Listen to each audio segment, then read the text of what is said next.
Sindh online school class 7 मज़मून रियाज़ी unit 8 सबक 24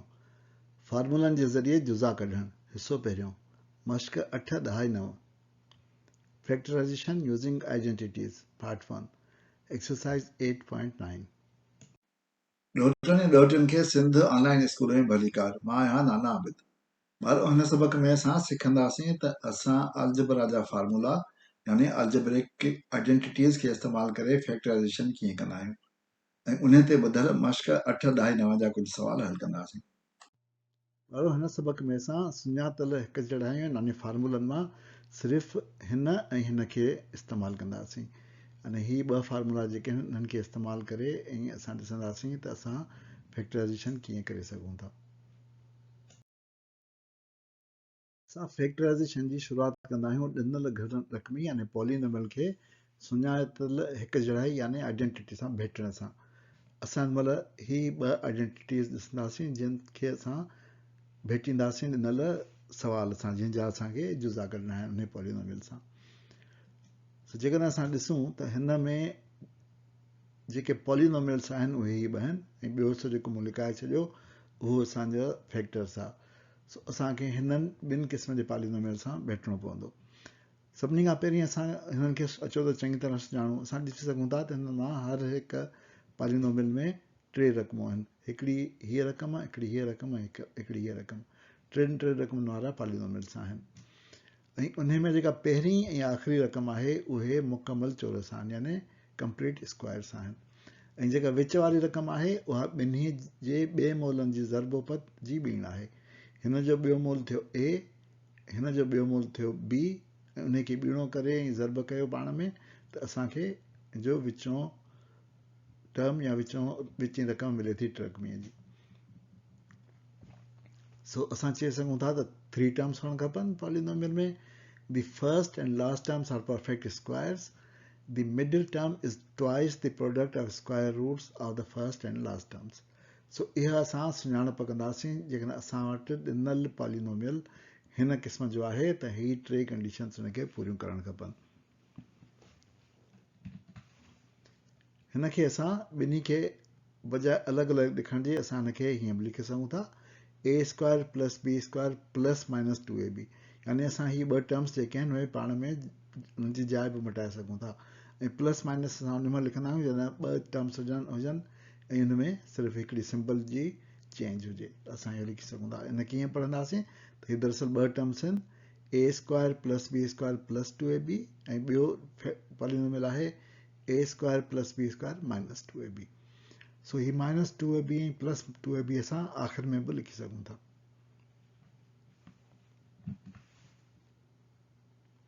सो अहिड़ी तरह असां ॾिसी चई सघूं था त बजाए जेको असां पहिरीं ते लिखियल हो first and last any 2 terms of perfect squares यानी पहिरियों ॿियो बि थी सघंदो पहिरियों आख़िरी बि थी सघे थो ऐं आख़िरी ॿियो बि थी सघंदा जेकॾहिं मां हिननि खे अॻियां रखां त। सो असां हिनखे चेंज कंदासीं चवंदासीं एनी 2 टर्म्स यानी के बि ॿ टर्म्स ऐं इन खां पोइ हिनखे बि चेंज कंदासीं दी थर्ड टर्म यानी टियों अदद ॿ टर्म्स परफेक्ट स्क्वायर हुजनि ऐं टियों जेको आहे उन्हनि जे ॿिए मोलनि जे ज़रब पत जी ॿीण जे बराबरि हुजे पोइ निशानी कहिड़ी बि हुजे। अचो त हाणे असां a square plus minus 2ab plus b square खे हल करण जो तरीक़ो सिखूं जॾहिं हिन क़िस्म जो पॉलिनोमियल हुजे। सभिनी खां पहिरीं त असां इहा पक कंदासीं त ॾिनल पॉलिनोमियल हिन तरीक़े जो ई आहे। हुन लाइ छा कबो जो ॾिसबो छा रुॻो 3 रक़मूं आहिनि पॉलिनोमियल में ऐं छा 2 रक़मूं मुकमल चौरस आहिनि पोइ भली पहिरीं ॿी हुजे पहिरीं आख़िरी हुजे ॿी टीं हुजे ऐं छा 3 रक़म ॿियनि रक़मनि जे ॿिए मोलनि जे ज़रबोपत खां ॿीणी आहे। इहे 3 शयूं असांखे चेक करणियूं आहिनि जेकॾहिं इहे आहिनि त असां हिनखे हीअ आइडेंटिटी इस्तेमालु करे हल करे सघूं था। उन खां पोइ छा कंदासीं जॾहिं असां ॾिठो त बिल्कुलु पूरी लहे थी हिननि ते असांजी ॾिनल 3 रक़मी त असां मुकमल चौरस रक़मनि जा ॿिया मोल लहूं यानी a स्क्वायर जी जाइ जो ॿियो मोल थींदो a उहो लहूं ऐं b स्क्वायर जो ॿियो मोल लहूं b यानी कि हिते 9 आहे त 9 जो ॿियो मोल थींदो 3 जेके हिते 16 आहे त 16 जो ॿियो मोल थींदो 4 4 चंग 16।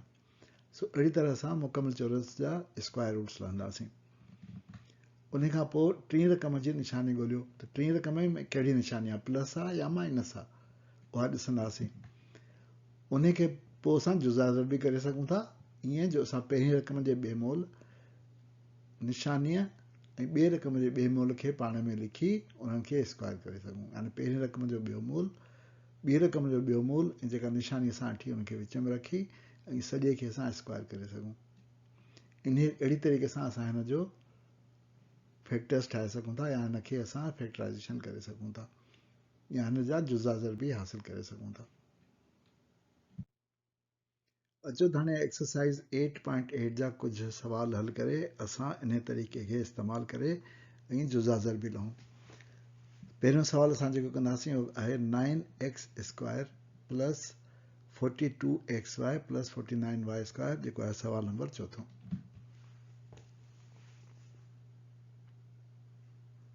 9x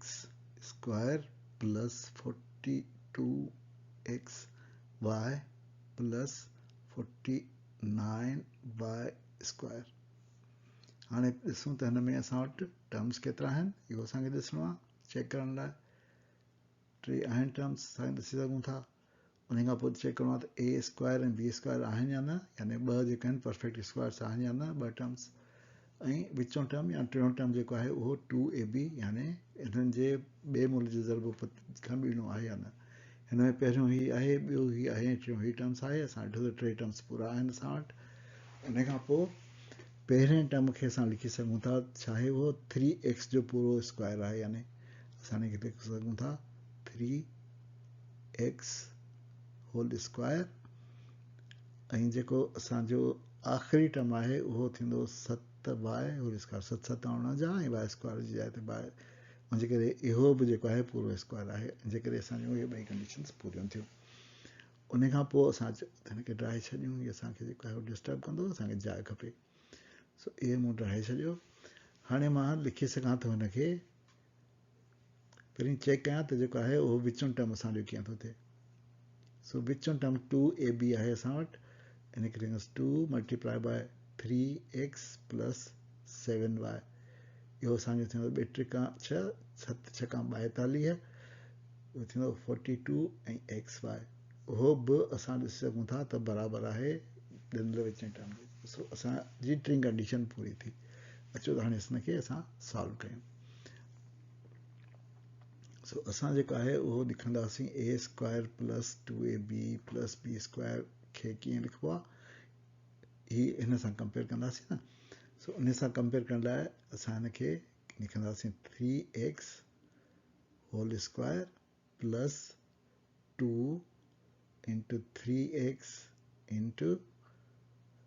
7y plus 7y whole square इन जहिड़ो ई लिखियो असां a square plus 2ab plus b square जहिड़ो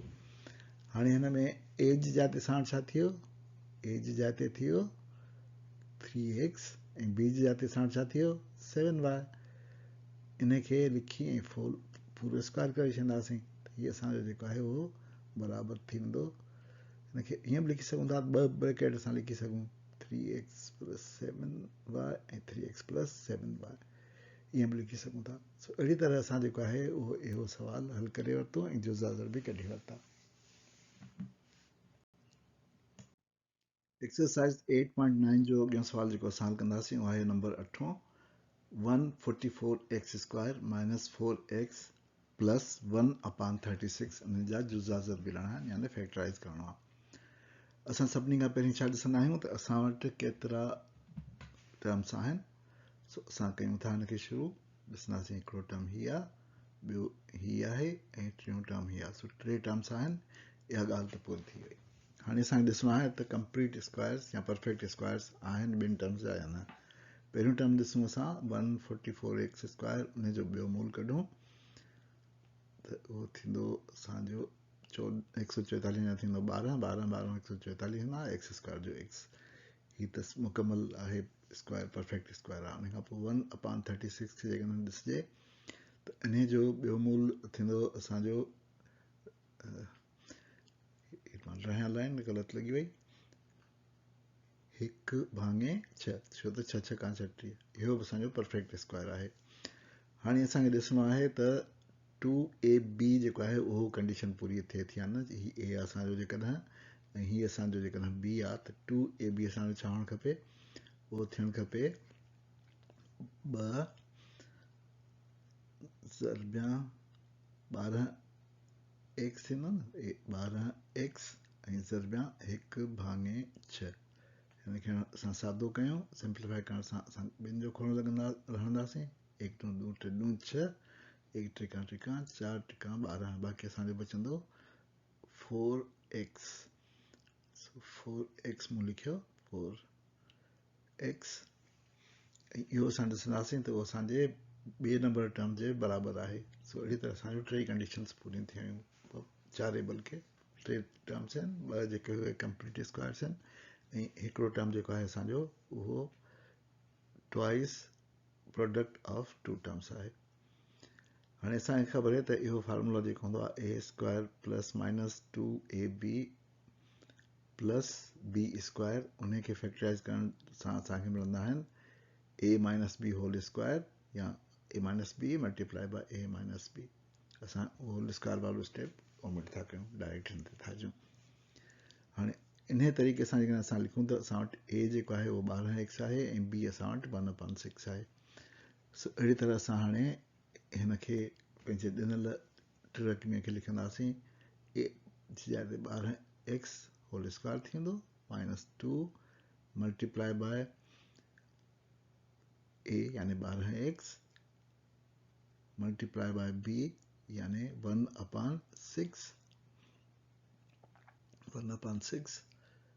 प्लस b स्क्वायर यानी 1/6 होल स्क्वायर। सो अहिड़ी तरह असांखे हाणे मिली वियो, हीउ थियो a असांजो, हीउ थियो a ऐं हीउ थियो b ऐं हीउ असांजो थियो b। सो अहिड़ी तरह सां जेकॾहिं कंपेयर कयूं त असां डायरेक्ट लिखी सघूं था हिनखे a माइनस b जे सूरत में, यानी 12x a आहे माइनस b असांजो आहे 1/6 ऐं इनखे हिकिड़ो दफ़ो ॿियो रिपीट कंदासीं 12x माइनस 1/6। सो अहिड़ी तरह असांजो जुज़ा ज़रबी 8 सवाल जा बि निकिरी विया।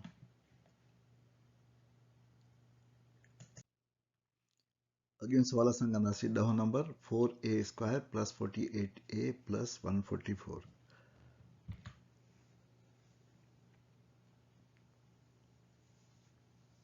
a स्क्वायर प्लस 48a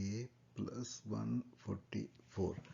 हाणे असां जेकॾहिं हिनखे गौर सां ॾिसूं त असां ॾिसी सघूं था त हिननि जे टिनी कोफिशिएंट्स में 4 HCF आहे, कॉमन आहे। सो अचो त असां पहिरीं यादि कयूं न, असांखे कॉमन वारा ॾिठासीं। सो असां सभिनी खां पहिरीं HCF यानी वॾो हम पूरो उन अंदरि कंदासीं 4 ऐं उन 4 खे असां कॉमन करे वठंदासीं, कॉमन। पहिरियों असां स्टेप इहो कंदासीं, उन स्टेप में असां लिखियो 4 थियो असांजो कॉमन,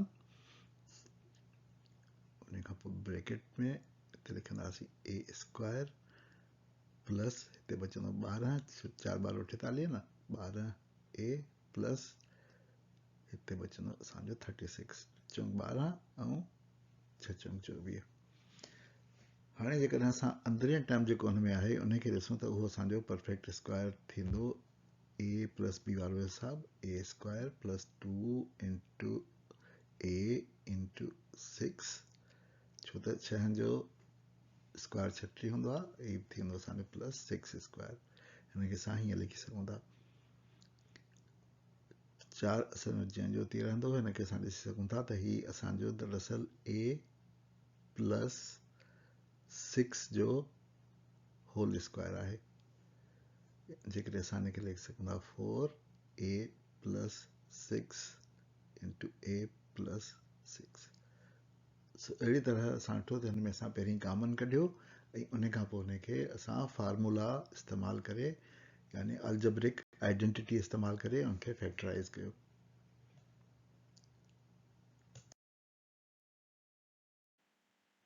उन ते असां पंहिंजे अॼोके सबक़ जी पुॼाणी था कयूं। नाना आबिद खे इजाज़त ॾियो, वरी ॿिए सबक़ में मिलंदासीं। ख़ुदा हाफ़िज़।